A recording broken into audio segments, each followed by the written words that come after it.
요한 3서 우리 시작하면서 열왕기상 3장 9절을 한번 보고 시작하도록 하겠습니다. 열왕기상 3장 9절.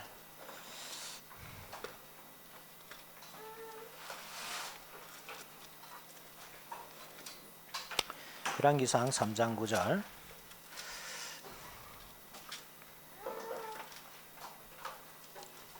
같이 한번 읽어볼까요? 3장 9절 시작. 누가 주의 이 많은 백성을 재판할 수 있사로게가 듣는 마음을 저에게 주사 주의 백성을 재판하여 선악을 분별하게 하옵소서. 아멘.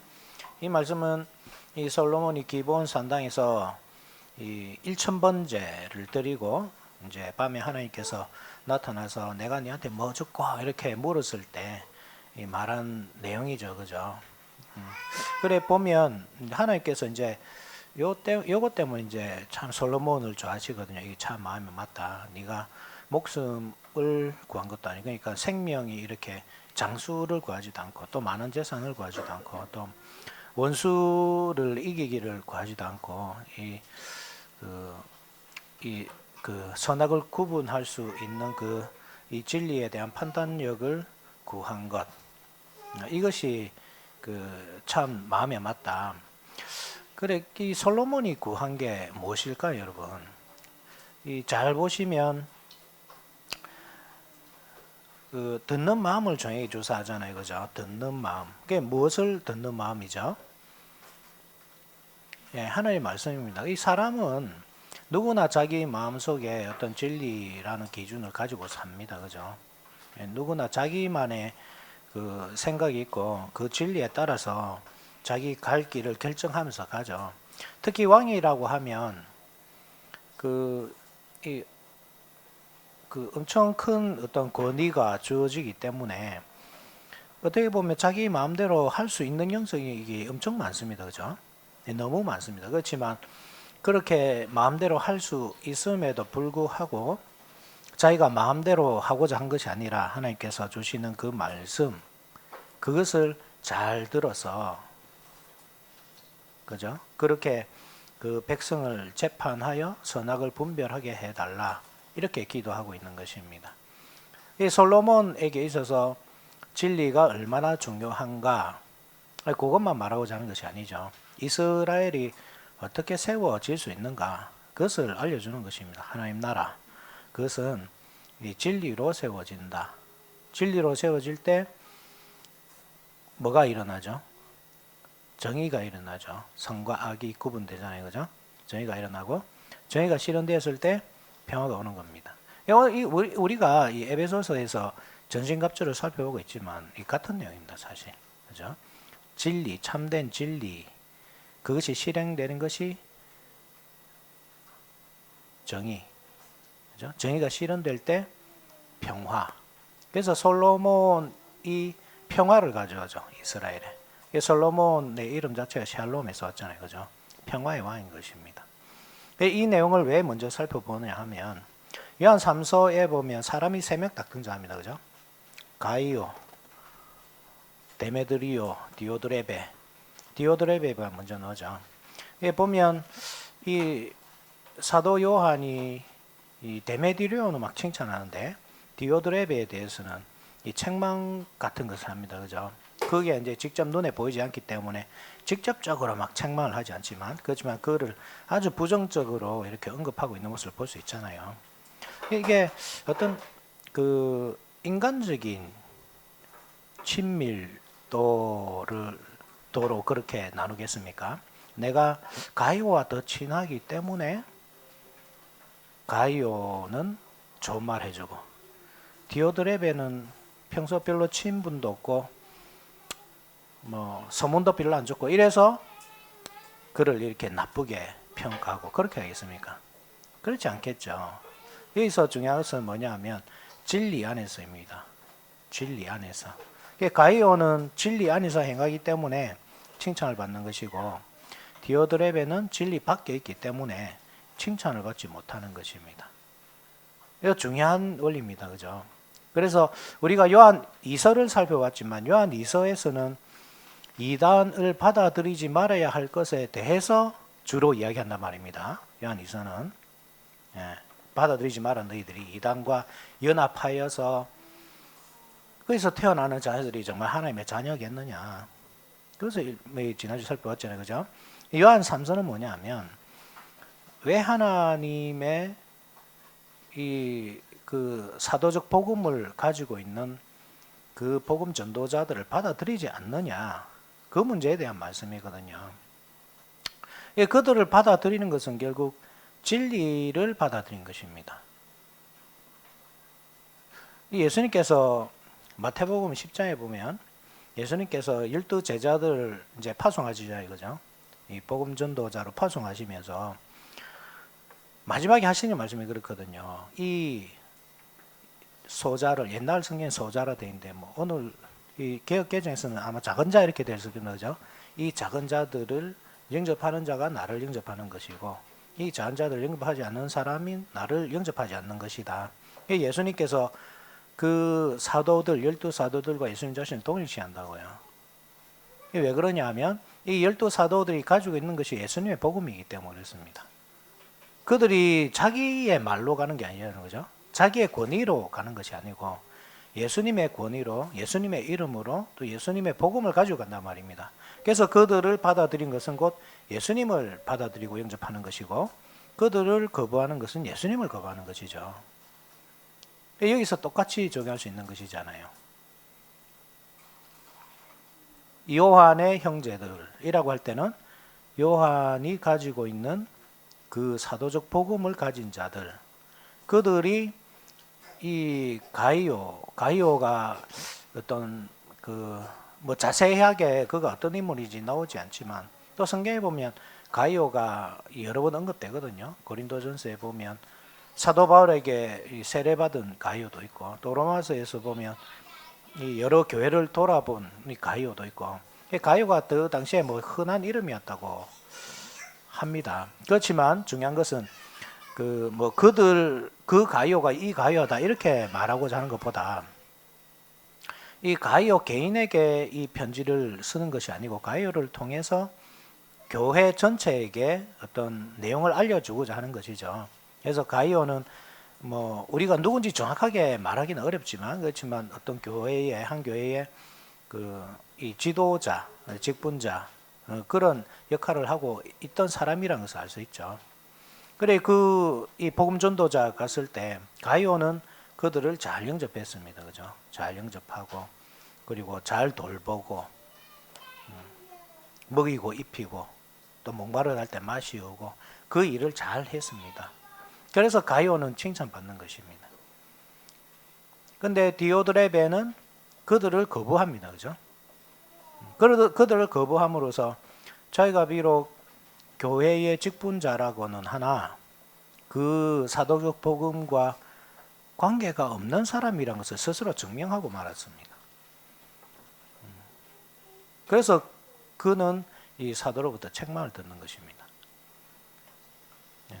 진리 안에서 이게 중요한 겁니다. 진리 안에서 내가 어떤 친밀감을 가지고 있는가, 누구와 내가 친한가 그 문제가 아니고 이 사람이 진리를 받아들이느냐 받아들이지 않느냐에 따라서 내가 그 사람을 사랑해야 될 사람인지 미워해야 될 사람인지 원수로 여겨야 될 사람인지 결정이 되는 것입니다.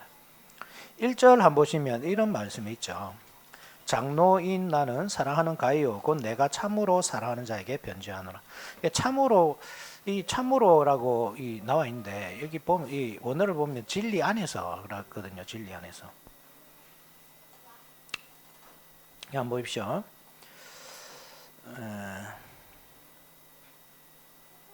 진리 안에서 나오는데 한번 찾아보시죠. 몇 절이더라? 3절? 맞다. 3절. 3절 보십시오. 형제들아 와서 내게 있는 진리를 증언하되 내가 진리 안에서 행한다 하니 내 심히 기뻐하노라. 이 진리 안에서 이 말과 똑같은 말입니다. 이게 참으로 여기가. 진리 안에서. 이 진리 안에서 사랑하는 자입니다. 그러니까. 이 가이오를 그냥 뭐 잘생겨서 사는 게 아니라 말입니다. 내가 마음에 들어서 참 착해서 순하고 내 말 잘 들어서 사랑한다. 이게 아니라 말입니다. 진리 안에서. 이 가이오가 진리 안에 있기 때문에 내가 사랑한다. 그래서 사랑이 성립이 되는 겁니다. 그리고 사랑하는 자여 내 영혼이 잘된 같이 내가 범사에 잘되고 강건하기를 내가 간구하노라. 삼박자 구원이 아니죠, 그죠? 삼박자 구원이 아니고 영혼이 어떻게 잘되냐 이 말입니다. 영혼이 어떻게 잘 되죠? 진리 안에서 잘 되죠. 당연한 거 아닙니까? 그죠? 진리 안에서 영혼은 잘 되고 진리 밖에 있을 때 영혼은 죽습니다. 그같이 그죠? 그같이 범사가 그렇습니다. 범사가 진리 안에 있을 때 잘 되고 진리 밖에 있을 때 망합니다. 그죠? 그런 뜻으로 우리가 받아들여야 됩니다. 가요가 무엇을 했습니까? 5절 사랑하는 자여 내가 무엇이든지 형제 곧 나그네 된 자들에게 행하는 것은 신실한 일이니 이 나그네들이 바로 그 복음 전도자들이거든요. 그들을 잘 받아들인 겁니다. 그것이 아주 신실한 일이었다. 6절 그들이 교회 앞에서 너의 사랑을 증언하였느니라. 내가 하나님께 합당하게 그들을 전송하면 좋으리로다. 이는 그들이 주의 이름을 위하여 나가서 이방인에게 아무것도 받지 아니함이라. 그들이 복음 전도자들이 이방인들에게 가서 무엇을 받겠느냐 이 말입니다. 이방인들에게도 복음을 전하죠, 이 사람들이. 그죠? 근데 이방인들에게 가서 내가 이 복음을 전했으니까 나에게 사례비를 타고 말할 수 있네, 그죠? 그 당시에 이렇게 복음 전도자가 아니고 여러 가지 이 철학들이나 그런 것들을 가르치면서 돈을 받던 사람들이 있었거든요. 만약에 복음 전거자들이 그렇게 한다, 가서 복음을 전하고 돈을 받는다 하면 그 복음인지 뭐 아니면 그 세상 철학인지 이 구분이 안 되잖아요. 그래서 복음 전도자들이 될 수 있으면 이방인들에게는 돈을 안 받았단 말입니다. 사도 바울도 돈을 받지 않고 일을 하죠, 그죠? 복음을 전하잖아요. 자기가 직접 이 텐트 메이커가 돼가지고 장막을 만들어 팔면서 그 일을 하지 않습니까? 그게 당시 전도자들이었습니다. 그러면 이 사람들이 뭐 땅을 파먹고 삽니까? 어떡합니까? 교회가 그들의 형편을 알고 당연히 맞아들여주고, 그죠? 먹여주고, 채워주고, 옷도 주고, 그렇게 공개하는 것이 당연한 일인 것입니다. 그것이 곧 누구에게 하는 일이라고요? 예수님께. 예수님께서 그들을 대신 보내셨기 때문입니다. 예수님께서 뭐 하늘에 계시잖아요. 하나님 보좌 우편에 계시잖아요. 그건 예수님께서 직접 땅에 오시지 않기 때문에 그 마지막 날에 오시겠죠. 그때까지는 그 대리자들을 대신 보내셔서 파송하셔서 그 복음 전하는 일을 한다는 말입니다.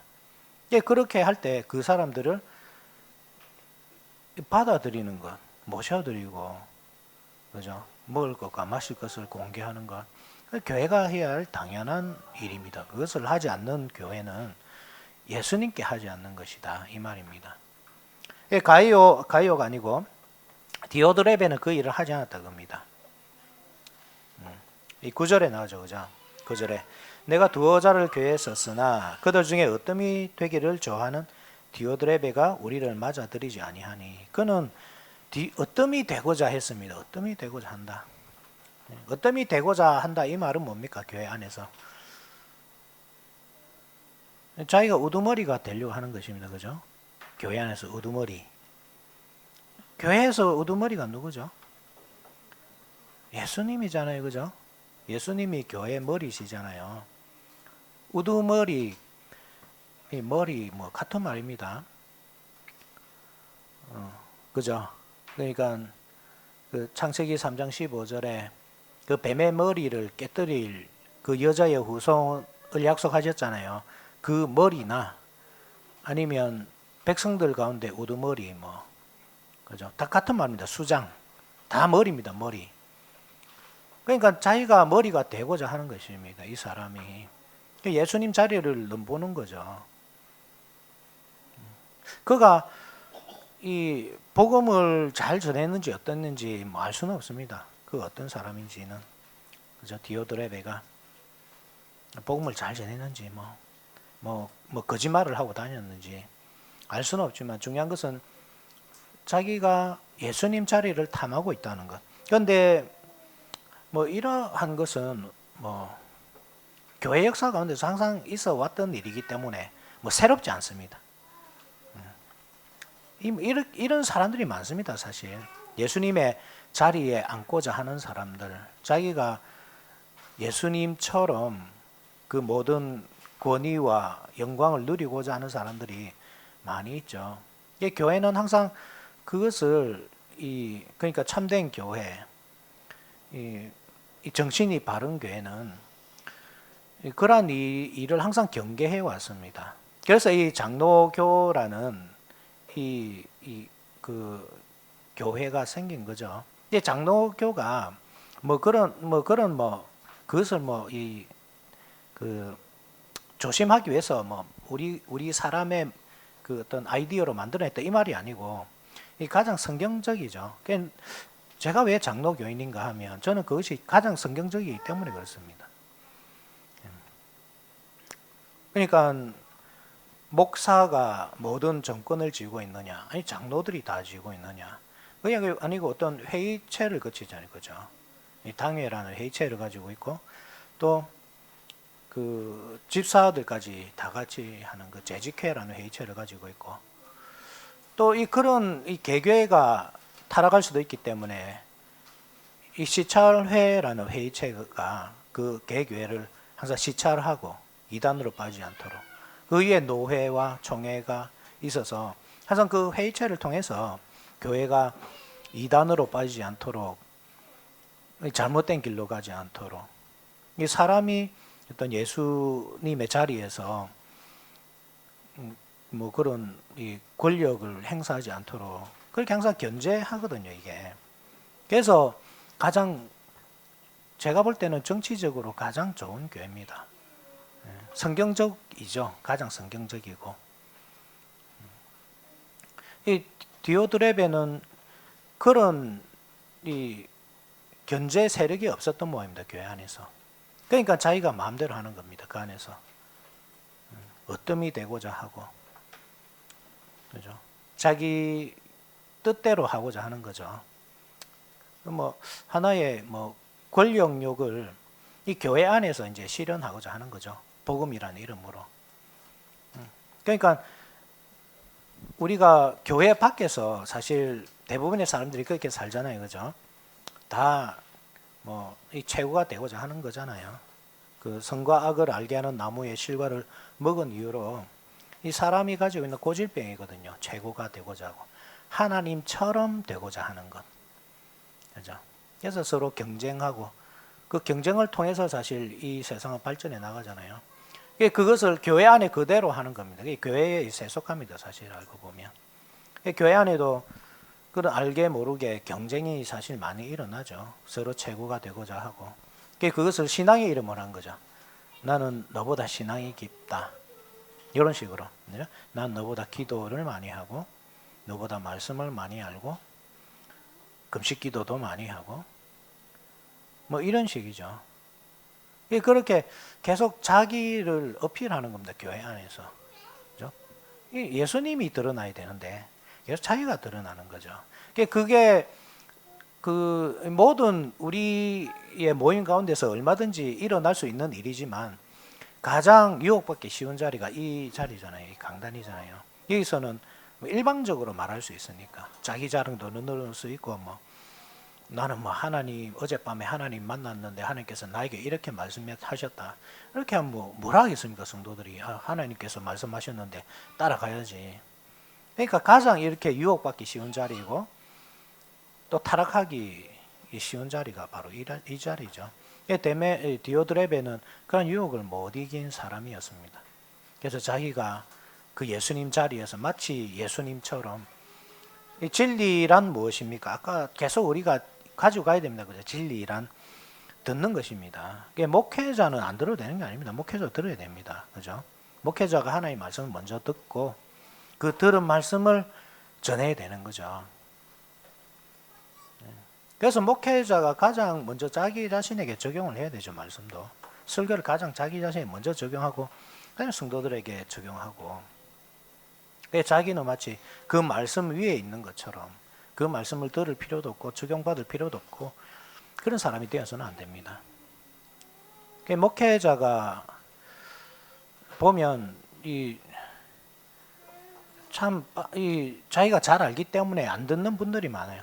이게 참 제가 노회를 가보면 노회를 시작하면 항상 설교를 하거든요. 먼저 설교를 하면 정말 자세들이 좋아요. 목사님들이 정말 말씀을 잘 듣습니다. 그런 거 보면 그래 참 아무나 목사하는 건 아니다 이런 생각이 들어요. 정말 이분들이 그래도 하나님의 말씀을 듣고자 하는 그 자세가 그 일반 우리 그냥 분위기 좋은 교회 이런 교회하고 비교도 안 됩니다. 정말 찍소리 하나 안 납니다. 그러니까 이 설교하는 목사님이 뭐 어떤 설교를 하든지 뭐 어떤 분들은 마음에 들 수도 있고 안 들 수도 있겠죠, 그죠? 그래도 정말 열심히 들었습니다. 이게 뭐냐면 사실 말씀에 대한 자세거든요. 그런 거 보면 참 존경만 받을 만한 분들이죠. 그런데 어떤 이 목사님들은 이 설교를 들을 때 그런 자세가 없는 분들도 저는 가끔 봤거든요. 그게 뭐냐 하면 나는 들을 필요가 없는 사람이라고 여기는 거죠. 그죠? 나는 저 사람의 설교가 필요 없는 사람, 하나님의 말씀이 필요 없는 사람. 그런 면에서 이 디오드레베는 아주 교만한 사람이었다. 그죠? 진리, 하나님께 어떤 솔로몬이 진리를 구하고 그 들은 것으로 이 선악을 판단하고 정의를 실현해서 이 평화를 가져오고자 했던 그 솔로몬의 길이 아니라 이 말씀을 듣지 않고 자기 내면에서 노는 어떤 진리의 개념, 자기 소견에 옳은 어떤 선과 악의 개념으로 정의를 실현하고자 하는 것. 그 정의가 올바를 리가 없잖아요. 정의가 굽게 되는 거죠. 그러면 평화가 있느냐? 없죠, 당연히. 하나님의 심판이 1차적으로 일어나고, 그죠? 그 다음에 이 교회 내부에서 정의가 굳게 되기 때문에 의인은 항상 고난 가운데 던져지고 불의한 자가 오히려 더 잘 사는 그러한 세상이 열리게 되거든요. 그래서 평화도 결국 사라지는 그런 일들이 일어나는 것입니다. 그래 어쨌든 우리가 이 말씀을 보면서 깨달음이 있어야 됩니다. 그죠? 어뜸이 되고자 해서는 안 되겠구나. 결국 어뜸이 되고자 하는 그 생각이 이 원흉이구나. 그러니까 사도적인 복음을 가지고 있는 사람이 올 때 그 복음이 오니까 기쁜 것이 아니고 당연히 기뻐하잖아요. 이제 그 복음이 증거될 때 듣고서 내가 진리를 알게 되고 또 선악을 구분하여 정의를 실현할 수 있는 능력을 가지게 되니까 당연히 그것이 오는 게 좋아야 되잖아요. 그런데 그게 싫은 겁니다. 왜냐하면 자기가 그 참 복음 앞에서 너무나 작은 거죠. 그 사도 요한이 어떤 파송한 그런 복음 전도자들이라고 할 때 이 사도 요한으로부터 직접 배운 그런 사람들이겠죠. 그러니까 그들이 가지고 있는 그 진리의 그 무거움, 그죠? 그것이 자기가 감당하지 못하는 것입니다. 그냥 참 간단한 거거든요. 어떻게 보면 배우면 되거든요, 그죠? 겸손하게 배우면 되잖아요. 하나님의 말씀을 가지고 온다. 사도로부터 직접 배운 그 말씀. 이 사도가 얼마나 중요한 존재들입니까? 그 시대에 이 하나님 예수님의 어떤 그 사역을 동행하면서 직접 다 보고 겪고 그죠? 목격한 사람이고 또 그 말씀을 직접 배운 사람들이잖아요. 그래서 그러한 사람들로부터 복음을 배운다는 것이 얼마나 대단한 일입니까? 이 사모가 되지 않습니까, 여러분? 그죠? 그럼 사도 요한이 우리 이 강단에서 설교를 좀 해준다고 하면 얼마나 감사하겠습니까? 그죠? 뭐 한 주라도 두 주라도 한 달이라도 해주면 얼마나 감사한 일입니까? 그런데 그렇게 되면 혹시 자기의 자리가 위태로울까봐 그게 감당이 안 되는 거죠. 디오드레베는. 그러니까 받아들이지 않고 내쫓는 겁니다. 비난합니다. 이제 그 사람들 그죠? 저 복음은 잘못됐다. 내 복음이 맞다. 내 말씀이 맞다. 현대에도 자주 일어나는 일들입니다. 그죠? 상대방을 비방함으로써 그 뭡니까? 결국은 자기는 이 비방할 위치가 되니까 자기가 웃듭니다. 이렇게 말하는 겁니다. 그죠? 내가 최고의 설교자, 성경을 가장 잘 아는 사람, 하나님과 소통하는 사람, 그런 식으로 생각하겠죠. 거기에 더해서 이제 이 복음도 그죠? 이 사람이 한번 보십시오. 10절 하면 10절. 같이 읽읍시다. 시작. 그러므로 내가 가면 그 행한 일을 잊지 아니하리라. 그가 악한 말로 우리를 비방하고도 오히려 부족하여 형제들을 맞아들이지도 아니하고 맞아들이고 하는 자를 겸하여 교회에서 내쫓는도다.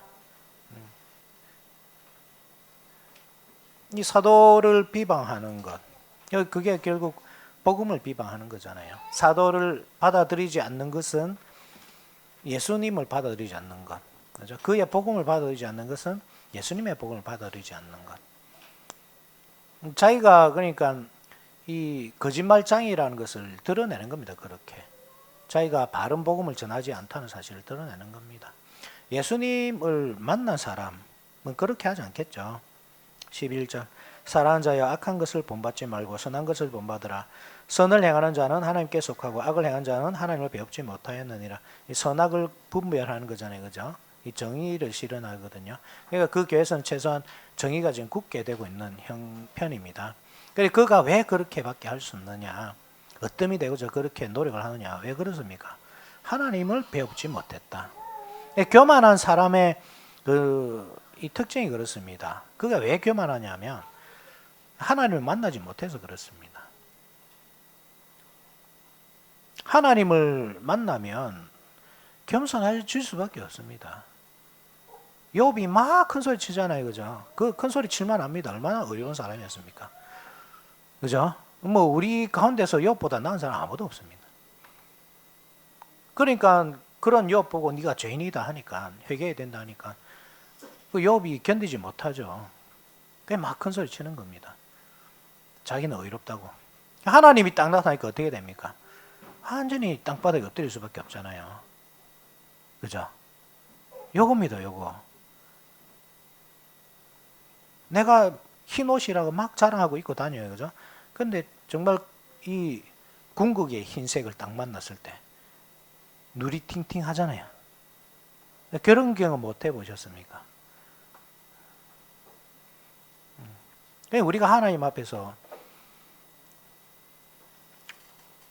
이 조금이라도 어떤 자랑할 만한 것이 있다는 생각은 가질 수 없습니다. 그렇게 하는 것은 사람의 세상에서는 볼 때 그렇습니다. 어떤 거기서 거기도 사람이 그죠? 뛰어나봐야 얼마나 더 뛰어나겠습니까? 거기서 볼 때 비교해 볼 때 비교 우위에 설 수 있습니다. 보니까 말도 잘하고 똑똑하고 남들은 한 10시간 공부해야 되는 거 1시간 만에 깨닫고 그런 사람이 있잖아요. 그죠?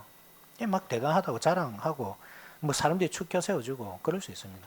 그런데 하나님께 앞에 딱 섰을 때 얼마나 작은 줄 알 수 있잖아요. 개미 가운데 근육왕 개미, 그죠? 다 조그맣게 막 기어다니 자기 우룩부란 개미, 그죠? 내가 이 최고다 이랬는데 사람 손가락 이게 죽잖아요. 그게 개미란 말입니다. 우리 형편이 그렇습니다. 사람이. 그래, 사실 내가 좀 마음이 교만하다 한 생각이 들거든. 그런 마음이 안 됩니까? 저는 그런 마음이 들 때가 많은데, 그런 마음이 한 번씩 들 때가 있어요. 가끔씩. 그러면 제가 한 번씩 생각해 보면 내가 얼마나 큰 죄인인가. 그래, 어떨 때는 제가 죄인이라는 생각이 잘 안 들 때도 있습니다. 그 정말 힘듭니다. 그때는. 그러면 제가 엄청 이 죄성이 엄청 막 이렇게 가득 찼다는 뜻이거든요. 그게 내가 죄인이란 것이 안 깨달아지면 그때가 가장 답답하죠. 이 설교 준비도 안 되고 기도도 안 되고 막 짜증만 나고 그렇게 되죠. 그게 참 감사한 것도 그때 하나님께서 한 번씩 제가 죄인이라는 것을 깨닫게 해주십니다. 그러면 한없이 막 겸손하게 돼요. 또 막 겸손해야 되고 이 막 짜증내었던 그게 막 부끄러워지고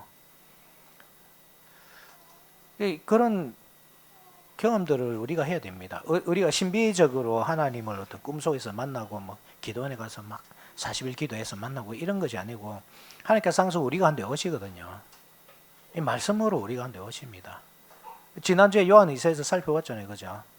항상 오신다. 육신으로 우리에게 오신다. 우리 교회가 그리스도의 몸이라고 할 때 사실 그렇게 이해할 수 있거든요. 우리 가운데 성령으로 오시는 예수님이 우리 교회를 볼 때 볼 수 있는 겁니다. 그죠? 그 육신으로 항상 오시는 분입니다. 그렇게 매주. 그 말씀을 우리가 통해서 또는 우리 보이는 말씀 성례를 통해서 또는 기도를 통해서 그런 예수님을 우리가 만날 수 있다면 실제로 만난다면 아무도 그렇게 교만하게 말할 수 없죠. 내가 얼마나 약하고 어리고 부족한지 깨닫게 되고 겸손하게 엎드릴 수밖에 없습니다. 내가 가장 약하구나. 예수님께서 그러셨잖아요. 그죠? 그 예수님께서 이 12제자들 파송하기 전에 이 세베대의 어머니가 찾아오잖아요. 예수님께. 그 세베대 어머니가 이 요한의 어머니입니다. 사실 요한이 어떻게 보면 가장 그 디오드레베의 마음을 잘 알았을 수도 있습니다. 요한이 세베대 아들이잖아요. 요한과 야고보, 그죠? 요한의 어머니가 찾아와서 부탁하잖아요.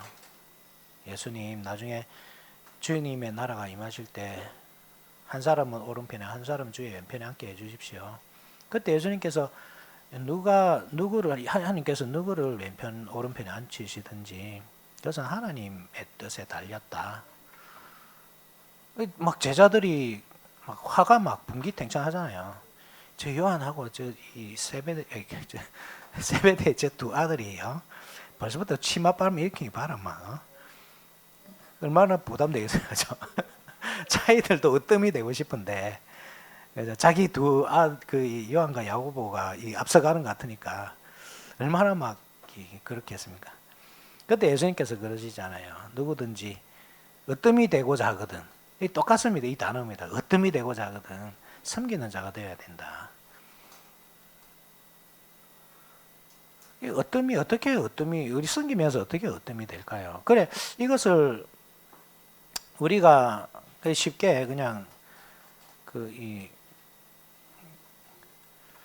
정말 으뜸이 되기 위해서 뭐 할 수 있는 어떤 기술, 그죠?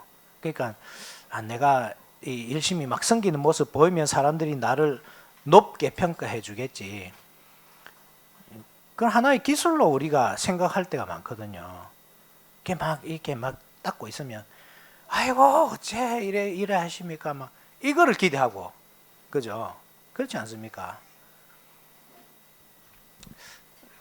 그런 식으로 그런 말씀 주셨을까 예수님께서 아니 그렇게 하면 어뜸이 될 수 있다 이렇게 가르쳐 주시는 겁니까 우리한테? 그렇지 않겠죠. 그게 아닙니다, 그죠? 어뜸이 되고자 하는 자, 섬기는 자, 그것은 결국 하나님 앞에서 죄를 깨닫는 자, 자신이 가장 약한 상태라는 것을 아는 자. 자기가 뭐 거듭 말씀드리지만 자기가 죄인이란 사실을 알지 못하면 예수님을 만날 수 없습니다. 그죠? 예수님을 만날 수 없고 예수님과 연합할 수 없으므로 절대 어뜸이 될 수 없습니다. 죄를 깨닫는 게 제일 중요하죠. 병자라야 의원이 쓸 때 있듯이 자기가 죄인이라는 사실을 깨달아야 예수님이 필요한 겁니다. 예수님이 내 죄를 구원하러 오셨다. 내 죄를 사하시러 오셨다. 죄 없는 사람이 그 사실이 무슨 의미가 있겠습니까? 의인은 정말 예수님이 필요 없습니다. 내가 예수님 믿는다고 앉아 있어도 사실 내가 죄를 깨닫지 못하면 그 예수님은 나와 아무런 상관이 없는 분입니다. 내가 필요가 없는 분이기 때문에 그냥 종교심으로 앉아 있을 수 있습니다. 우리 모두가. 우리가 한번 생각해 봅시다. 우리가 정말 예수님이 필요한 사람인지 죄인인지 겸손해져야죠. 정말 겸손해져야 되고 참 무서운 것이 이 겸손이라는 것이 계속 유지가 안 된다는 거 이게 정말 무섭습니다. 이게 제 경험입니다. 이것은 겸손하게 막 되었다가 그래 겸손하게 이렇게 가야지 하다가도 이 하나님처럼 되고자 하는 그 욕망이 뭐 순간순간 불쑥불쑥 올라오고 그것 때문에 이 조그만 이 분노도 못 참는 겁니다. 조금만 내가 무시하는 다음만 이 무시당한다는 생각만 들어도 견디지 못하고 우리 가운데 싸움이 일어나고 다툼이 일어나고 그 모든 것들이 결국 그겁니다. 그죠? 내가 하나님처럼 돼야 되는데 저놈이 하나님처럼 되려고 하니까 그게 견디지 못하는 겁니다. 서로 다 어뜸이 되고자 하니까 제자들이 자기들끼리 분기탱천하면서 그 요한과 야고보를 질투했던 것처럼 우리가 다 그런 위치에 있는지도 모릅니다. 결국은 아무도 어뜸이 될 수 없죠. 그 상태로서는. 겸손해야 됩니다. 그죠? 겸손한 것은 다른 것이 아닙니다. 이 말씀을 받아들인 겁니다. 그 복음 전도자들을 받아들인 것. 그 복음 전도자의 말을 겸손하게 듣고 비록 내 마음속에도 진리의 개념이 있죠. 내가 배워온 것이 있고 내가 자라온 환경과 문화가 있고 교회는 이래야 되고 목사는 이래야 되고 직분은 이래야 되고 얼마든지 우리 할 말이 있어도 그래도 말씀이 딱 우리에게 주어질 때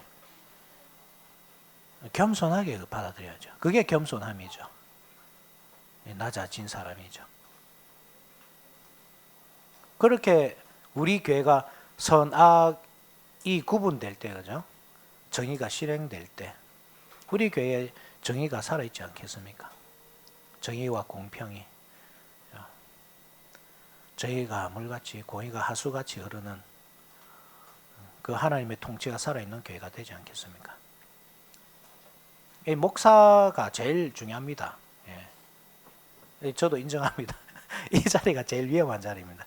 여기서 막 마음대로 하고 싶은 그런 마음이 막 생길 수도 있습니다. 그런데 여러분들도 들어야 할 말입니다. 요즘에는 사실 옛날에야 뭐 목사님 이렇게 독재가 하는 교회가 가능했습니다. 그죠? 근데 요즘에는 불가능합니다. 너무 이렇게 이 성도들 이렇게 이 학력 수준도 높아지고 또 배우는 것도 많고 특히 요즘에 무서운 게 유튜브가 있어가지고 유튜브에서 많은 것들을 이렇게 접하고 오잖아요. 이 마음대로 하려 했다는 큰일 나죠. 그래서 오늘날 목사님들 보면 뭐 어쩔 수 없이 뭐 겸손해질 수밖에 없는 구조 자체가 시대가 그렇습니다. 그런 면에서 좀 위험성이 좀 덜해진 것. 이 마귀 사탄의 유혹거리가 하나 사라졌구나. 그래서 참 감사한 것도 있습니다. 저는 유튜브께 감사합니다. 그렇지만 이 유튜브가 또 얼마나 위험합니까? 말씀을 들어야 되는데 말씀을 안 듣고 유튜브를 듣죠. 옛날에는 드라마를 보고 영화를 보고 거기서 이 진리를 배우고 연예인들이 하면 그게 다 옳아 보이잖아요. 그죠? 연예인들이 그들이 뭐 셀럽이라 하는 이유가 결국 이 삶을 이끌어가는 겁니다. 이 문화를 주도해가는 겁니다. 그 사람들이 그죠? 문화를 주도해가고 결혼하는 문화, 연애하는 문화, 또 결혼하고 이혼하고 뭐 그 모든 문화들을 다 주도해가고 이 평범한 사람들은 그냥 그 길을 열심히 따라가거든요. 그들처럼 이제 살고자 노력하잖아요. 유튜브가 무서운 게 그 일을 하는 겁니다. 그 일을. 유튜브가 계속 그 알고리즘으로 계속 공명을 시키거든요. 이렇게. 그죠? 유튜브 한번 들어보십시오, 여러분. 내가 보수다 하면 보수만 쭉 뜹니다. 절대 진보는 안 뜹니다. 그게 알고리즘의 무서운 겁니다. 어떻게 표현해야 되겠습니까? 1.5평 방에 혼자 갇혀 있는 것 똑같습니다. 계속 메아리 돼서 똑같은 말만 들리는 거죠. 그게 계속 이 머릿속에 계속 이렇게 그 각인이 돼가지고 그게 진리인 줄 아는 겁니다. 그래서 유튜브 세대가 참 무서운 게 절대 안 변하죠. 여기서 옳다 말을 해도 집에 가보면 또 유튜브가 자기를 지지해 주기 때문에 안 변합니다. 제가 여러분들이 유튜브를 잘 활용하시고 저도 유튜브를 잘 보거든요. 그래서 거기서 배우는 게 참 많습니다. 그렇지만 이 유튜브에 여러분들이 지배받지 않도록 조심하셔야 됩니다. 정말 조심하셔야 됩니다. 그래서 일부러라도 유튜브는 알고리즘으로 계속 이렇게 여러분들의 삶을 주도해 가기 때문에 일부러라도 다른 것도 들어봐야 됩니다. 진보도 한번 들어보고 보수도 한번 들어보고 그렇게 그냥 말씀 안에서 이것을 어떻게 통합할 수 있을까, 어떻게 옳고 그름을 판단할 수 있을까 고민해 봐야 되죠. 정말 중요합니다. 그 외에도 많습니다. 제가 정치만 이야기 아닙니다. 정치, 경제, 사회, 문화 모든 면에서 다 똑같습니다. 그것만 보고 판단하지 마십시오. 절대로. 우리는 선악은 오직 말씀으로만 구분해야 됩니다. 말씀으로 어떻게 모든 것을 판단하고 정의할 수 있을까? 그래서 살펴야 됩니다. 이게 새 인물 가이오 디오드레베 그리고 마지막으로 나오는 인물이 데메드리오죠. 데메드리오는 이 서신을 가지고 가는 사람입니다. 그죠? 이 서신을 가지고 가는 사람인데 그 사람을 잘 받아들여라 이 말입니다. 디오드레베는 말씀 사역자를 받아들이지 않습니다. 그를 내쫓고 비방하고 그렇게 복음을 비방하고 예수님을 비방하는 인간인데 그 사람처럼 되지 말고 데메드리오가 이 서신서를 가지고 가니까 그 서신서를 잘 받아들여라. 그것을 말하는 겁니다. 그리고 항상 뭐 그렇게 하듯이 사도 요한이 그렇게 하잖아요. 그죠? 직접 대면하고 말하겠다. 직접 대면할 때 이제 무서운 일이 일어나겠죠. 그죠? 항상 이게 이제 하나의 신방의 개념으로 생각해 보십시오. 신방의 개념. 신방을 하는 거죠. 이 사도 시대에만 있는 것입니다. 오늘날에야 이 다른 방법으로 되겠죠. 어떤 아까도 말했지만 시찰회나 노회나 그렇게 이 복음을 거부하는 거죠. 자기가 어뜸이 되고자 하는 그 교회에 이 시찰을 와서 그 목사를 제재하고 교회가 더 이상 악한 길로 빠지지 않도록 하겠죠. 시찰회와 노예가 그래서 중요한 겁니다. 이 장로교에서. 그런데 이 사도 시대라는 말입니다. 이때는 사도 시대였고 사도가 살아 있었고 사도가 직접 오는 겁니다. 예수님의 이름으로. 예수님의 방문입니다. 이것이. 그죠? 예수님의 오심입니다. 예수님께서 가시기 전에 그러잖아요. 내가 천국의 열쇠를 너에게 맡기겠다. 베드로에게 맡기는데 그것은 이 교황파들처럼 교황이 이 천국의 열쇠를 가지고 있어가지고 마음대로 전행을 할 수 있다 그 뜻이 아니잖아요. 이 사도 베드로의 그 신앙 고백 위에 그래서 그 신앙 고백 위에 서 있는 교회에게 주셨단 말입니다. 천국의 열쇠를. 그래서 사도가 그 천국의 열쇠를 가지고 방문한 겁니다. 직접. 이 디오드레베는 그렇게 이 복음을 가진 전도자들을 영접했다는 이유로 출교를 시켰습니다. 그죠? 이 악한 사람이. 아까 우리 읽어봤잖아요. 그죠? 10절 후반부에 형제들을 맞아들이지도 아니하고 맞아들이고자 하는 자를 검하여 교회에서 내쫓는도다. 이 가짜 그냥 거짓된 이 교회 재판을 하고 있는 겁니다. 이 출교를 하는 겁니다. 이 디오드레베는 그래서 이 교황주의의 그 모형 같습니다. 모형 그죠? 작은 교황주의자. 아직까지 교황주의가 생기기 전이지만 그 이전에 이미 그러한 전조가 있었던 겁니다. 예수님 사도들이 막 죽어가고 그래서 사도들이 거의 이제 영향력이 사라진 교회. 거기서 어떤 그 목회자가 그게 감독이죠, 그죠? 독재적인 어떤 그 힘을 발휘할 수 있는 그 환경이 조성이 되는 거죠, 이제. 그 지금처럼 이렇게 회가 잘 돼 있는 것도 아니고 신학이 많이 발전한 것도 아니고 또 통신 시설이 발전한 것도 아니고 그 작은 마을에 이렇게 숨어서 얼마든지 전행할 수 있는, 그리고 얼마든지 미혹할 수도 있잖아요. 그죠? 거의 뭐 그러니까 뭐 배움이라는 게 없던 시대거든요, 그 시대에는. 그래서 뭐 배움이 있는 그 목사가 그 시골에 할머니들 막 이렇게 하듯이 마음대로 막 하듯이 요리하듯이 그렇게 이 성도들을 마음대로 할 수 있는 그런 환경이었거든요. 거기서 독재를 하는 겁니다. 이렇게 막 자기 마음에 안 들면 내쫓고. 그렇지만 이 사도가 올 때는 이 참된 열쇠를 가진 사람이잖아요. 이 사람이 출교한다고 해서 출교 안 됩니다. 디오드레베가 가짜이기 때문에 그렇습니다. 그래서 그 말이 있다 그죠? 우리 웨스트민스터 신앙고백서에 통상적으로, 그죠? 통상적으로 교회 밖에서는 구원이 없다 할 때, 교회 밖에서도 구원 얻는 방식이 1% 정도는 있다, 이 뜻이 아니고 통상적으로 이 말은 교회가 타락할 수도 있기 때문입니다. 교황이 예를 들어서 루터를 출교시키잖아요, 그죠? 그러면 루터가 교회 밖으로 쫓겨났으니까 구원이 없나? 아니다 이 말입니다. 통상적으로 말을 그런 말입니다. 그러니까 이 디오드레베가 출교를 시켰다고 해서 구원이 없는 것이 아닙니다. 이건 아무 힘이 없습니다. 왜냐하면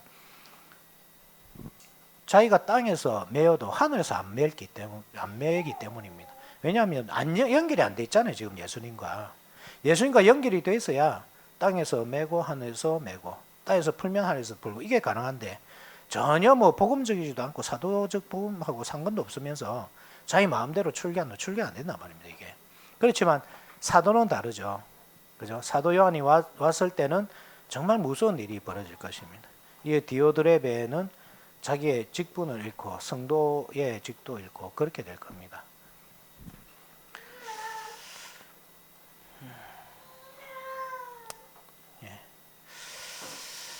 그래서 15절 한번 봅시다.